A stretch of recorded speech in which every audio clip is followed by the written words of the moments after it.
Topspin 2 is a new tennis game from PAM Development and 2K Sports. It's the sequel to the original Topspin for the Xbox, and it is a pretty straightforward, fairly realistic tennis game. Unlike Virtua Tennis, which was a lot more arcadey, Topspin 2's controls require a little bit more finesse. You've got 4 different swings that you can use. You've got a regular, safe, straight swing. You've got lobs, you've got topspin shots, and you've got slices. And all of them figure prominently into the gameplay. You're going to have to learn how to use all of them to really best your opponents, mostly because the AI is pretty wily in Topspin 2.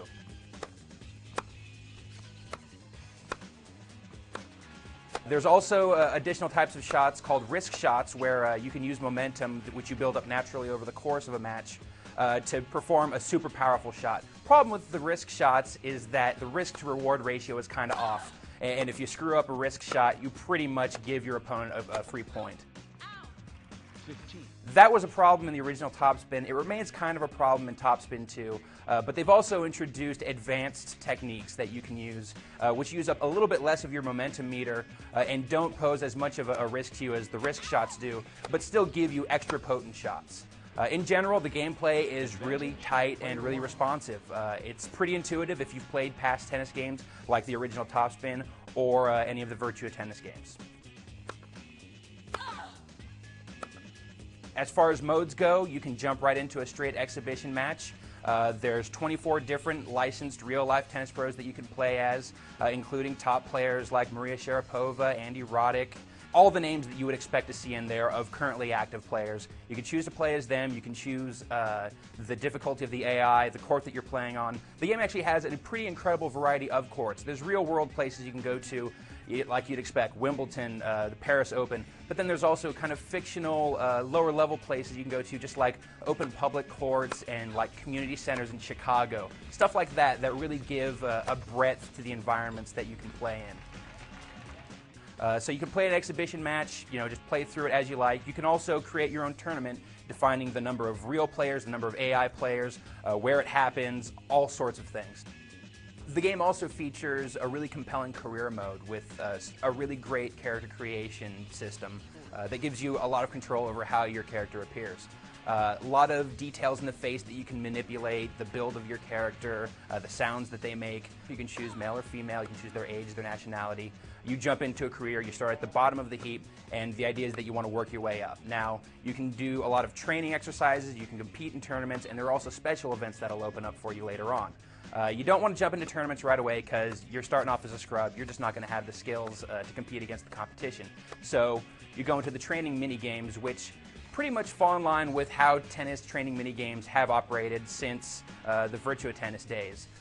You'll go into a tennis court and you'll have some sort of oddball objective to hit. Sometimes it'll just be hitting balls in a certain area on the court a number of times, but often you'll be doing really bizarre stuff like knocking over giant dominoes, hitting huge bowling balls. There's actually a really great variety of training mini-games, which is one of the strengths of the career mode because it keeps the training really interesting and it makes you want to come back. As far as the tournaments go, you start off really low-level tournaments happening in community centers and public courts and such, but eventually you're getting into minor-level tournaments, major tournaments, grand slams, eventually making your way up to number 1. As you work your way up, a lot of cool stuff happens. You'll get a fan club, you'll start getting mails from your fans how much they love your performances. You'll get rivals. There will be some other tennis player will decide that they have beef with you, and it's a nice little touch. It's kind of minor. You just get like little emails from them, but it definitely kind of puts you into the world. There's also sponsors to concern yourself with. You can choose from a bunch of different real-world sponsors, and each of these sponsors has different levels that you can perform at. As you do better, they're going to crank up your rank, and they're going to give you additional tasks that you can complete. When you do those, you get extra money. That money is, of course, needed to buy new gear and also needed to continue training. The career mode goes on and on and on and on. And if you actually played every single match, it would take you forever to finish. Luckily, Topspin 2 is smart enough to include the ability to simulate matches, which is something that they've kind of taken from a lot of other serious professional sports games. And it works out well because it allows you to kind of blow through tournaments that would otherwise become a little bit tedious over time.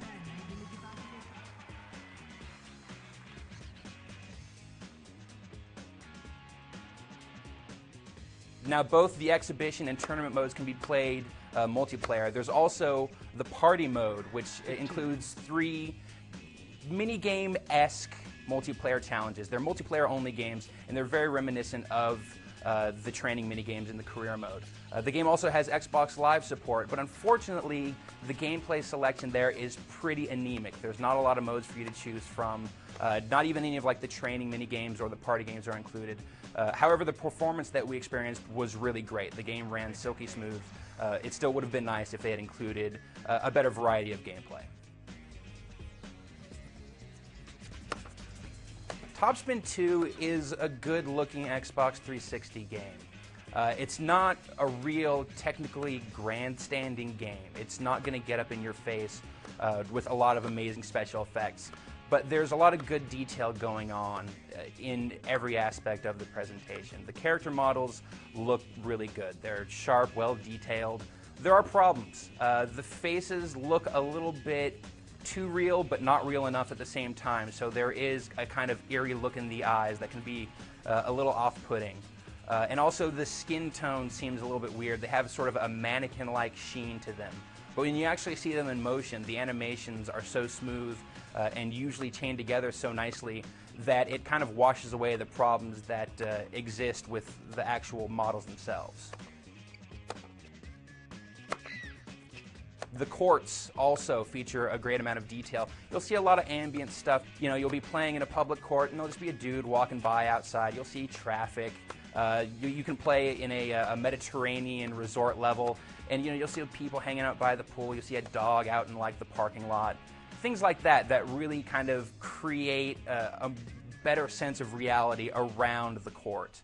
The sound design also goes far in helping create a sense of atmosphere. When you're in these kind of smaller locations, you'll hear just idle chatter, people ordering drinks at the resort, just people talking in the community center. But then you start getting into these larger venues, you'll start noticing that the echo of the ball hitting the ground gets louder. You'll start hearing, of course, the cheers of the crowd, and that makes a big difference.